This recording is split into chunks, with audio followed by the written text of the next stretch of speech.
Shalom, damai sejahtera untuk umat Tuhan di mana saja Anda berada. Di malam hari ini, mari kita merenungkan lagi firman Tuhan. Kita berdoa. Bapa di surga, kami mohon kuasa Roh Kudus menuntun kami. Di saat kami akan membaca dan merenungkan firman-Mu. Dalam nama Yesus Kristus kami sudah berdoa. Amin. Judul renungan malam ini, ayat demi ayat. Ayat renungan diambil dari kitab Mazmur pasal 119 ayat 12. Firman Tuhan berkata, "Terpujilah Engkau ya Tuhan, ajarkanlah ketetapan-ketetapan-Mu kepadaku." Pelajar Alkitab harus diajar untuk mendekatinya di dalam semangat seorang pelajar. Kita menyelidiki halaman-halamannya bukan untuk bukti mempertahankan pendapat kita, tetapi supaya mengetahui apa yang dikatakan Allah. Pengetahuan yang benar dari Alkitab dapat diperoleh hanya melalui bantuan Roh yang memberikan perkataan itu. Dan supaya mendapat pengetahuan ini, kita harus hidup dengan itu. Semua yang diperintahkan firman Allah haruslah kita turuti.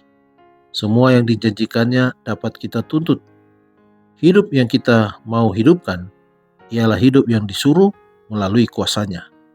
Hanya dengan bergantung kepada Alkitab itu, ia dapat mempelajari dengan berhasil. Belajar Alkitab meminta usaha yang sangat rajin dan pikiran yang tekun.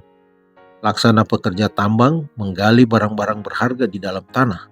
Dengan sungguh-sungguh, dengan gigih, begitulah mencari harta kekayaan firman Allah.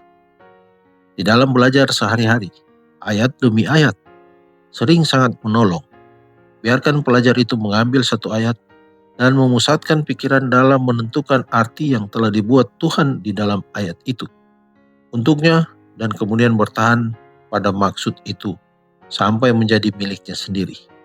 Satu bagian yang dipelajari demikian sampai artinya jelas lebih bermanfaat daripada pembacaan pasal yang banyak dengan tidak ada maksud yang pasti di dalam pandangan dan tidak ada pengajaran yang pasti diperoleh. Satu sebab utama dari ketidakrapian mental dan kelemahan moral adalah kekurangan konsentrasi untuk tujuan yang pantas.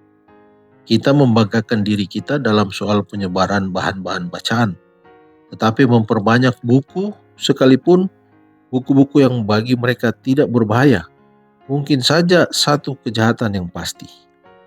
Dengan bahan-bahan cetakan yang tak terhitung banyaknya, terus-menerus dikeluarkan dari percetakan, orang tua dan muda membentuk kebiasaan membaca dengan terburu-buru dan dangkal, dan ingatan kehilangan kuasa pikiran yang kuku dan teratur. Lagi pula, sebagian besar dari majalah dan buku-buku seperti Katak Mesir tersebar memenuhi seluruh tempat. Bukan hanya telah basi, sia-sia, dan melumpuhkan, tetapi kotor dan merendahkan. Akibatnya, bukan hanya memabukkan dan merusak pikiran, tetapi membusukkan dan membinasakan jiwa.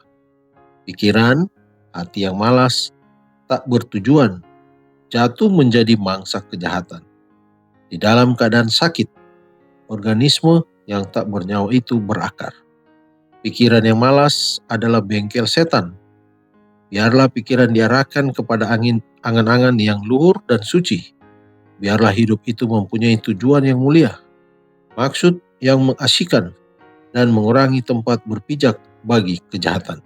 Dikutip dari buku Seri Membina Keluarga Jilid 3 halaman 174-175. Mari berdoa.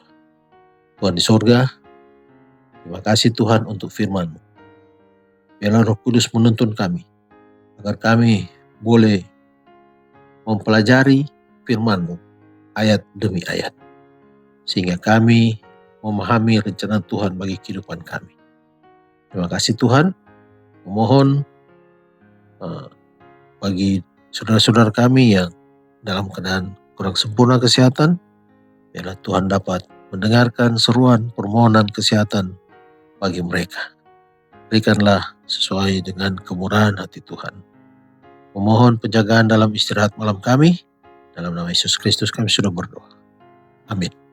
Selamat malam, selamat beristirahat, dan Yesus memberkati.